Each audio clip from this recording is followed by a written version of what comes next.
Assalamualaikum warahmatullahi wabarakatuh. Kembali lagi di pelajaran Bahasa Indonesia kelas 7 bersama Ustadz Muhammad Thohir Reski Siregar, SPD.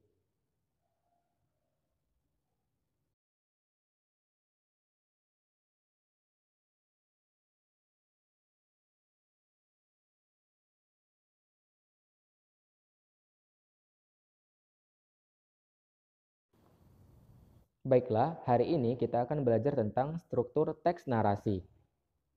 Sebelum belajar, marilah kita berdoa agar ilmu yang kita pelajari diberkahi oleh Allah Subhanahu wa taala. A'udzu billahi minasyaitonir rajim. Bismillahirrahmanirrahim. Allahumma inni as'aluka ilman nafi'a wa rizqan thayyiba wa amalan mutaqabbala. Artinya, ya Allah, aku memohon kepadamu ilmu yang bermanfaat, rezeki yang baik, dan amal yang diterima.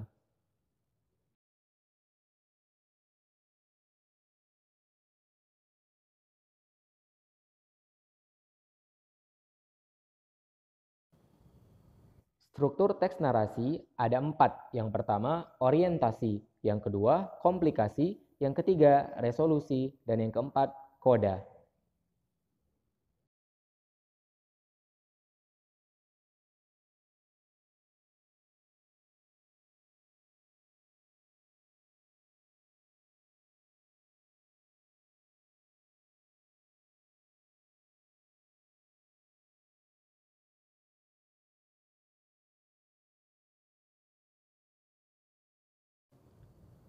Satu, orientasi. Nah, bagian orientasi dalam teks narasi ini adalah bagian yang mengenalkan tokoh atau mengenalkan latar baik tempat, waktu, dan suasana, atau juga dia mengenalkan watak atau sifat tokoh yang ada dalam cerita tersebut. Nah, dalam menulis orientasi, kamu boleh pilih salah satu. Boleh menjelaskan tokohnya, atau menjelaskan latar baik tempat, waktu, dan suasananya, atau menjelaskan watak atau sifat tokoh yang ada dalam cerita tersebut. Nah, sekarang coba kita buat dalam kalimat ya. Yang pertama, Ariana, begitu nama panggilannya. Gadis berambut panjang, kulitnya putih bersih, hidungnya mancung, matanya hitam bundar. Nah, ini bagian orientasi yang menjelaskan atau mengenalkan tokoh yang ada dalam cerita tersebut. Yang kedua, matahari bersinar cerah, awan menggumpal di langit biru, burung-burung berkicau-kicau. Nah, bagian ini menjelaskan latar suasana yang ada dalam cerita. Aku melihat keindahan itu dari jendela kamar. Nah, kalimat ini menjelaskan latar tempat yang ada dalam cerita. Waktu masih menunjukkan pukul 07.00 WIB. Nah, ini menjelaskan latar waktu yang ada dalam cerita. Yang ketiga, kamu bisa menjelaskan sifat atau watak tokoh yang ada dalam cerita tersebut. Contohnya, Andi anak yang ramah. Hal itu terlihat jelas ketika dia tersenyum menyapa orang-orang. Dia juga anak yang baik dan rajin.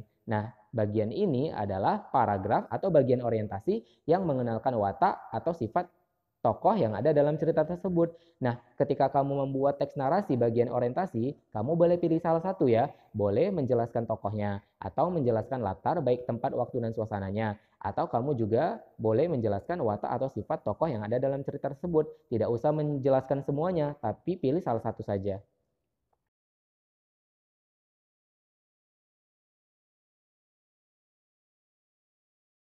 Dua, komplikasi, yaitu bagian teks narasi yang mana dalam cerita tersebut masalah mulai muncul. Kemudian masalah yang ada dalam cerita tersebut semakin membesar hingga akhirnya masalah tersebut semakin memuncak. Nah, supaya kamu lebih paham, kita buat ke dalam contoh kalimat ya. Coba perhatikan teks yang ada di layar.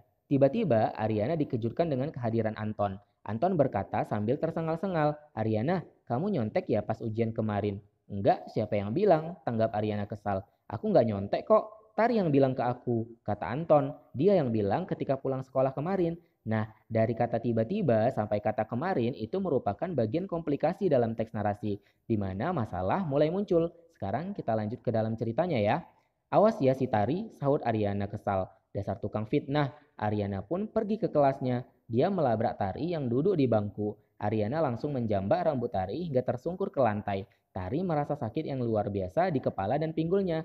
Nah, perhatikan dari mulai kata awas sampai kata pinggulnya, itu juga merupakan bagian komplikasi, di mana masalah dalam cerita tersebut semakin membesar.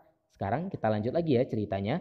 "Kenapa kamu bilang aku nyontek?" teriak Ariana. "Emang kamu tukang nyontek?" sahut Tari kesakitan.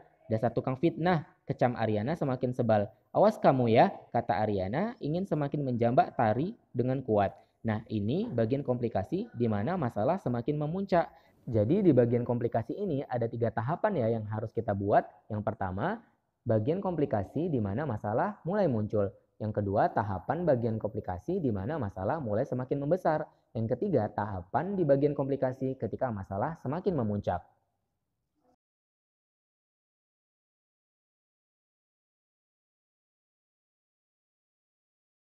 3. Resolusi, yaitu bagian teks narasi di mana konflik atau masalah yang ada dalam cerita selesai atau berakhir, sudah mencapai ending. Yang keempat, koda, yaitu pesan moral atau nasihat yang terkandung di dalam cerita. Supaya kamu lebih paham bagian-bagian ini, kita buat ke dalam contoh teks ya. Coba perhatikan teks yang ada di layar. Tiba-tiba, Afgan, cowok tampan sekaligus teladan di kelas itu pun melerai pertengkaran antara Aryana dan Tari. Aryana, tolong lepasin. Ini sikap yang gak baik. Nasihat Afgan. Kalian bisa cari solusi baik-baik. Tapi dia fitnah aku, Gan, sahut Aryana. Aku nggak tahu masalahnya apa. Tapi nggak gini cara nyelesainnya. Balas Afgan tenang. Maaf, Aryana melepaskan tangannya dari rambut Tari. Afgan pun membawa Aryana dan Tari ke ruang BK agar masalah mereka selesai tanpa ada kekerasan. Nah, mulai dari kata tiba-tiba sampai kata kekerasan itu merupakan bagian dari resolusi di mana masalah dalam cerita tersebut mulai selesai. Afgan tak ingin ada permusuhan di antara keduanya, sebab permusuhan hanya akan menimbulkan kebencian. Nah, mulai dari kata Afgan sampai kebencian merupakan bagian koda, di mana terdapat pesan moral atau nasihat yang ada dalam cerita. Sekarang kamu sudah paham kan apa yang dimaksud dengan resolusi dan koda?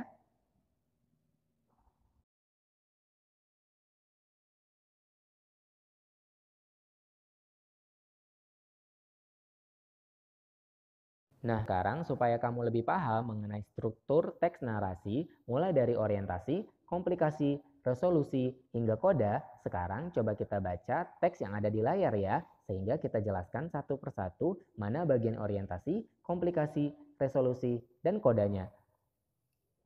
Aryana memasuki gerbang sekolah dengan tenang. Matahari bersinar cerah, awan menggumpal di langit biru. Waktu masih menunjukkan pukul 07.00 WIB. Nah, mulai dari kata Aryana sampai kata WIB itu merupakan bagian orientasi yang menjelaskan pengenalan tokoh, latar tempat, waktu, dan suasana. Tiba-tiba, Aryana dikejutkan dengan kehadiran Anton. Anton berkata sambil tersengal-sengal, Aryana, kamu nyontek ya pas ujian kemarin? Enggak, siapa yang bilang? Tanggap Aryana kesal. Aku enggak nyontek kok, Tari yang bilang ke aku, kata Anton. Dia yang bilang ketika pulang sekolah kemarin. Nah, mulai dari kata tiba-tiba sampai kata kemarin, itu adalah bagian komplikasi di mana masalah mulai muncul.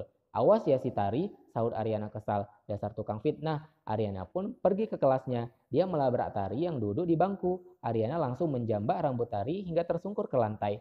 Tari merasakan sakit yang luar biasa di kepala dan pinggulnya. Nah, mulai dari kata awas sampai kata pinggulnya, itu bagian komplikasi di mana masalah mulai semakin membesar. Kenapa kamu bilang aku nyontek? Teriak Aryana. Emang kamu tukang nyontek? Sahut Tari kesakitan. Dasar tukang fitnah, kecam Aryana semakin sebal. Awas kamu ya, kata Aryana ingin semakin menjambak Tari dengan kuat.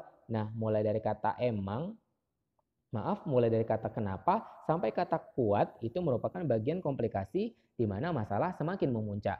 Tiba-tiba Afgan, cowok tampan sekaligus teladan di kelas itu pun melerai pertengkaran antara Aryana dan Tari. Aryana, tolong lepasin, ini sikap yang gak baik. Nasihat Afgan, kalian bisa cari solusi baik-baik. Tapi dia fitnah aku, Gan, sahut Aryana. Aku gak tahu masalahnya apa, tapi gak gini cara nyelesainnya, balas Afgan tenang. Maaf, Aryana melepas tangannya dari rambut Tari. Afgan pun membawa Aryana dan Tari ke ruang BK agar masalah mereka selesai tanpa ada kekerasan. Nah, mulai dari kata tiba-tiba Afgan sampai kekerasan itu merupakan bagian resolusi di mana masalah mulai selesai. Atau dengan kata lain, masalah dalam cerita tersebut sudah selesai dan berakhir. Kemudian selanjutnya, Afgan tak ingin ada permusuhan di antara keduanya, sebab permusuhan hanya akan menimbulkan kebencian. Nah, ini merupakan bagian koda. Mulai dari kata Afgan sampai kebencian merupakan bagian dari koda, di mana terdapat nasihat atau pesan moral yang ada atau yang terkandung di dalam cerita tersebut. Sekarang sudah paham kan 3 struktur teks narasi mulai dari orientasi, komplikasi, resolusi, hingga koda.